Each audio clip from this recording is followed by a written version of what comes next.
Welcome. In my most recent video, we discuss about KP house grouping.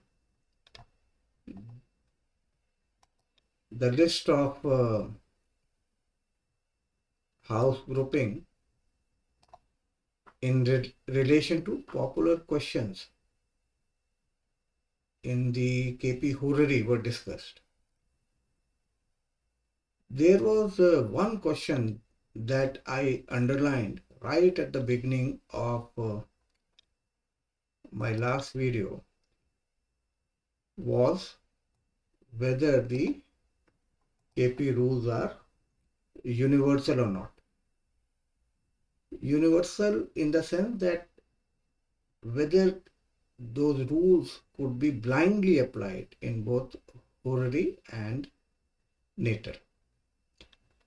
I'm going to identify the issues, especially when we try to interpret a birth horoscope in KP framework. And you will see that why the KP horary rules cannot blindly be applied in a birth chart. A birth chart has some typical issues that I'm going to discuss in this video. And then in the process, I will also discuss that what kind of new perspective or approach is required when interpreting a birth chart in the KP framework. Now the first rule of KP about the cuspal sublord. The cuspal sublord or the CSL, like it is popularly called, should be a significator of a promising house or the prime house to indicate whether a result is promised or not. Now this rule is taken for granted, and over a period of time many books and tutorials were trying to reinforce this rule as if this rule was 100% accurate. And I remember that at one point of a time, this particular book, the Further Lights on Nakshatra Chintamani by Mr. Bhatt, this was one of the very popular books at one point of a time. Today there are a lot of books, but earlier there were only a few books on the KP framework, and this book was very popular.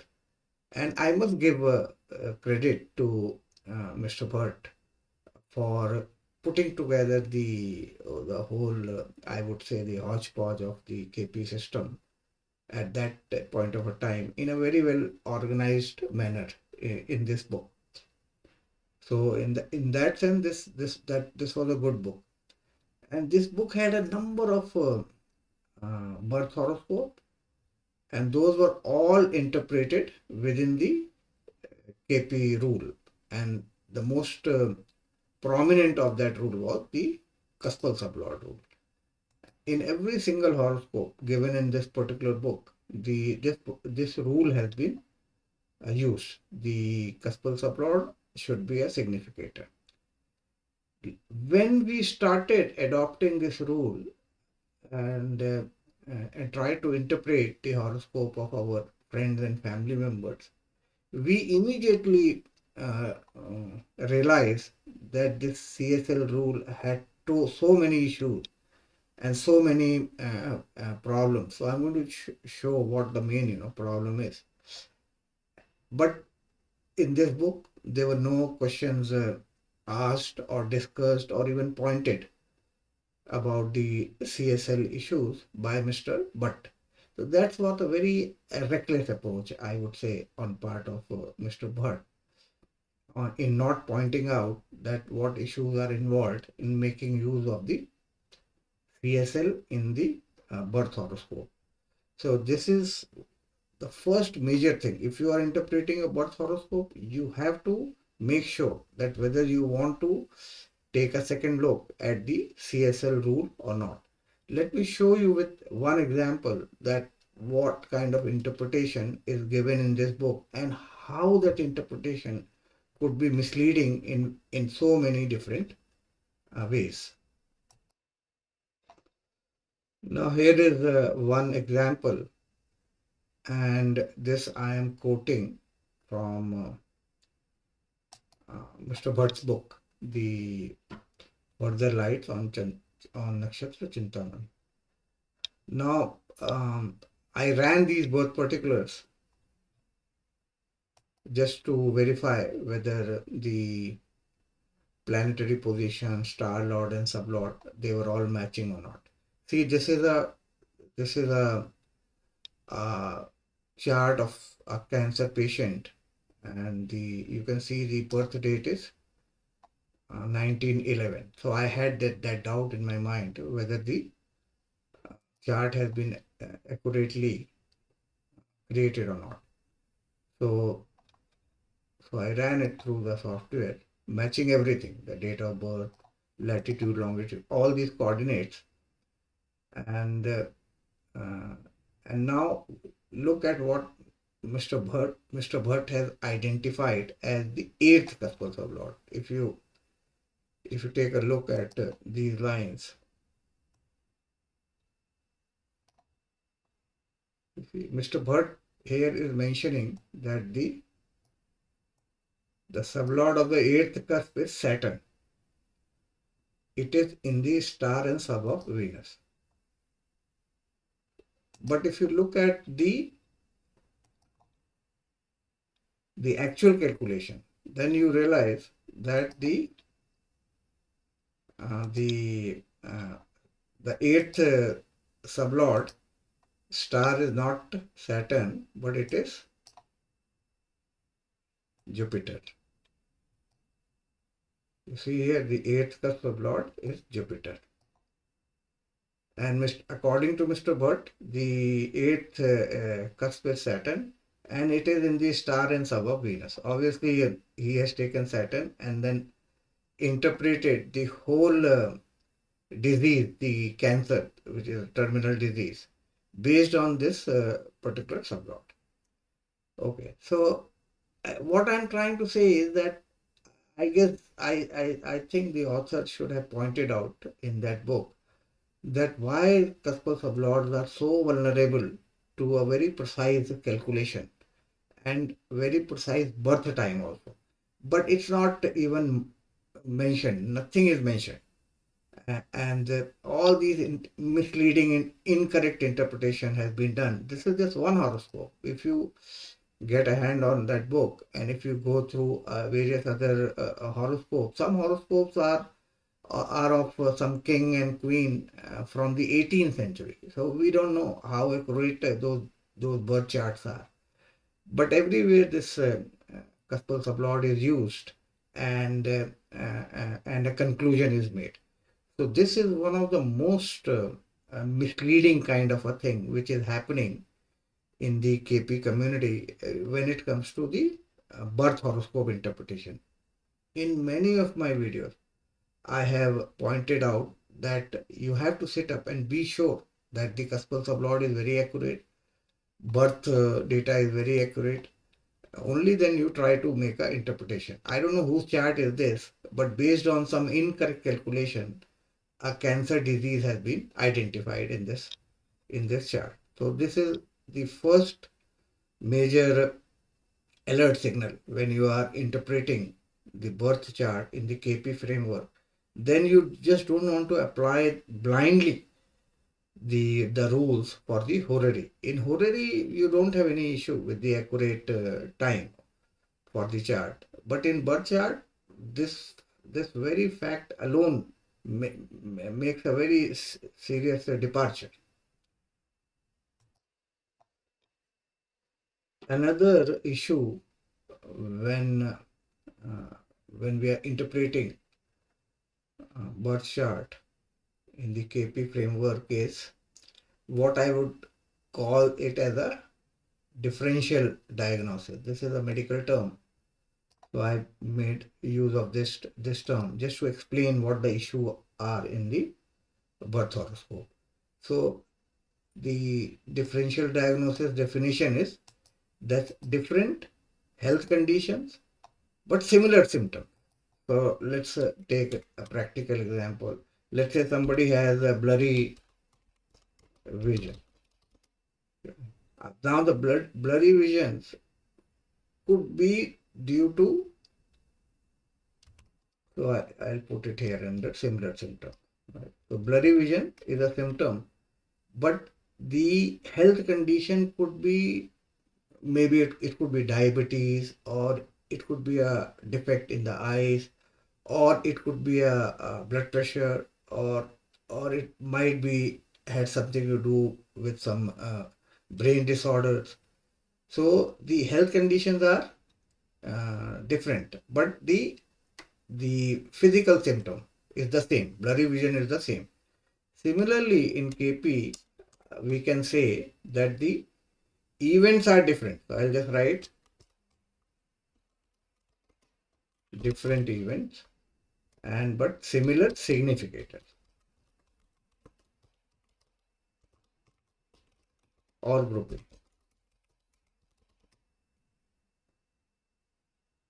So different event and similar significators or grouping. Now this problem is typical to the birth chart. In horary, you will not face this issue, but in the birth chart, you will face this issue. And let me explain this with an example.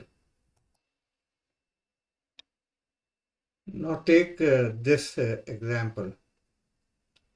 Let's say that planet is in 1 degree of Aquarius. So when a planet is in 1 degree of Aquarius, and let's assume that this is a Aries ascendant horoscope, and then that planet gets deposited in the star of, when the planet is in 1 degree Aquarius, then the star lord is Mars and the sublord is Mercury. And for the Aries ascendant, the Mars rules 1 and 8, and Mercury is the lord of 3 and 6. So the grouping that you get is somewhat like this, right? 1, 8, 3, 6. Now, Professor Krishnamurti has given for this particular combination and for the birth chart. Professor has given these kind of outcome. Let me quickly read this. May receive annoying and irritating letters and reminders, notices for repayment of loan and pressure from bankers. You see, 1836 plus the Mars and Mercury. All this has been combined and these results have been identified. Summon from the court. One may make short journey and incur loss. One may have misunderstanding with brothers and the claim for partition. Any of these one result could happen. If suppose somebody is running the DBA of a planet that are strongly related to the 18336, then what kind of results you are going to identify in a birth horoscope? So this is what I was trying to convey using that term differential diagnosis, where the significators are same, but the outcome is very different. In horary, what happens is the one question at a time rule makes all the difference. When a person comes to you and he or she raises a question about the, let's say, the short journeys, that whether one is going to make a short journey and what is the possibility of incurring a loss, then you are very sharply focused only on one question in the horary. So you see, the horary has a very different kind of an environment in interpreting a horoscope compared to the birth horoscope. In horary, nobody is going to come to you and say that 3 questions at a time. Like they have pressure from from the bankers, and then they are making a short journey, and then third question might be claim for partition. This kind of absurd questions in horary are not allowed. One question at a time. But when you are interpreting a birth horoscope, then you run into this issue. Nobody has pointed this out to you, but within the KP community, we should start discussing that these are the challenges. Any one of these results, or all, or many of these results could manifest at that time during the 1836. So how do we tackle this kind of a issue in the KP natal, the birth chart, when we are interpreting a birth chart? Now, I have given some thoughts to it over a period of time, and the only solution that seems to me is that CSL are not going to be very helpful. So, with these kind of different questions or the different outcomes during a particular Dasha Bhukti, the CSL is not going to be helpful. The only thing that comes to my mind is the yoga. This particular thing is missing in KP, and this alone could identify that out of these many of these outcomes, what a possible outcome or the result a person might face in his or her life. So we have to start looking at the KP yoga. In fact, I created a couple of videos in that direction itself. And you know that CSL are not going to be very helpful over here. If you look at some of the articles written by Shri KSK himself, then you will find that many of the questions in the birth chart has been tackled using the ruling planet. A person comes to Professor Krishnamurti, and let's say he or she raises a question about whether one may gain through editing and publishing and publicity. And the professor might be interpreting this question using the birth horoscope. But you will notice that at that time, he makes use of the ruling planet to answer this particular question, though it is being interpreted using a birth chart. So, and ruling planet is nothing but it's just a Prashna Kundli. If you look at the ruling planet, what are the ruling planets? It's just a Prashna Kundli for that particular moment. So, this is the second point when interpreting a birth chart, where the whole thing makes a serious, I would say, deviation from the way you interpret a horary chart, where one question at a time. But in the birth horoscope, multiple questions at the same time, and there could be the same significator could represent a multiple kind of an output.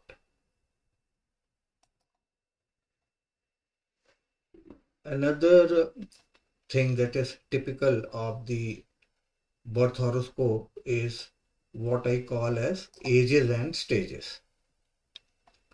Now, this is not applicable in horary, but in birth horoscope, it definitely makes sense. So let me explain you what is meant by ages and stages. Same set of significators. Let's say 5 and 9. This 5 and 9, when a person is going through his or her career time, and at that time, when 5 and 9 becomes prominent, then it results in loss of job. So I would say maybe from the age, let's say 24 to, let's say maybe 50, 55 years. And when the 5 and 9 significators become prominent in the Dasha timeline, that is the time to identify and predict about the loss of job. And of course, in the subsequent Dasha, if you don't see the 10 and 6 appearing, then you know that person may be without job for a long time. But at the time of retirement, if somebody is running the dasha of 5 and 9, let's say the person is of maybe 65 years of age, or and then he or she is going through the 5 nines. Same set of combination, 5 and 9, but the age is different. So in that age, you say retirement. You don't say the loss of job, and but you say retirement.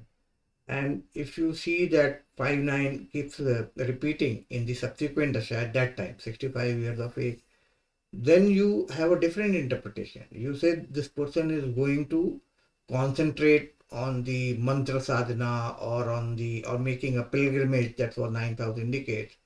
So you see the significators are same, the grouping is same, but the interpretation has changed. So in the birth horoscope, you have to make use of the event centric, means you have to look at what kind of you have to focus on a specific event in a birth horoscope, and then you have to also look at the age of that person. So both are required: the event centric approach plus the ages and stages, at what stage of life that person is. And so this is very typical of the birth horoscope. Another example you know is 2711, which at marriageable age it indicates the marriage, but in the old age it doesn't indicate marriage. It could prove fatal, especially for the movable sign, where the 11th house becomes the Bajak Sthan. So this ages and stages is another thing that's typical of the birth horoscope within the KP framework. Another area is the interpretation of the dasha in the birth horoscope. And now let me read this out. This is from the third reader, where professor has mentioned a person may be a teacher to start with during Jupiter Bhukti. Then he or she may be a legal advisor in a company dealing with labor during Saturn, Mercury, and Ketu subperiod. Later, he or she can be taken as a public prosecutor in the Venus subperiod. So you see the identification of the profession or the career is all based on the how the DBA is changing. But I'm sure most of you have been just listening and banking and maybe just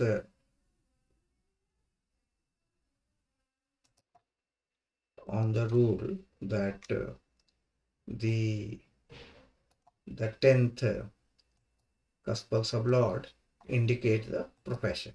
That's what most of the online classes where it is time and again repeated to look at the 10th cuspal sublord to identify the nature of the profession. But you can see in this context, and I'm going to discuss the practical suggestion that what need to be done. So now this the nature of occupation depending on the DBA is a very typical thing that is related to the birth horoscope only. And when I started looking at the way people change their profession, then I realized that there is another thing in the birth horoscope that is largely ignored, and that is the Dasha Lagna. The Dasha Lagna in KP. But of course, this requires a separate video, but don't depend on the 10th cuspal sublord to indicate a person's profession. As you see, Professor Krishnamurti has very clearly mentioned that the sub-period indicate the change. You have to look at the dasha, and in the birth horoscope, the dasha interpretation is different from the way you interpret it in a in a horary chart. So let me now look at some of the practical suggestions. I've already identified about 4 areas that are very different from the horary environment.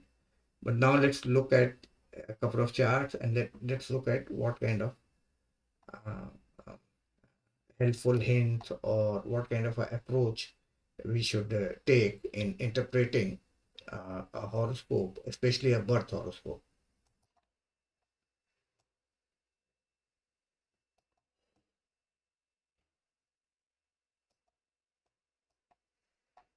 Yeah, hi friends. I I got an urgent call, so I have to go and attend a meeting. So I apologize that I have to end this video here. But I will create a part 3 of this video where we will take up some horoscopes and focus more on the practical approach, how we need to interpret a birth horoscope in the KP framework. Sorry once again for abruptly ending this video. Thanks for watching.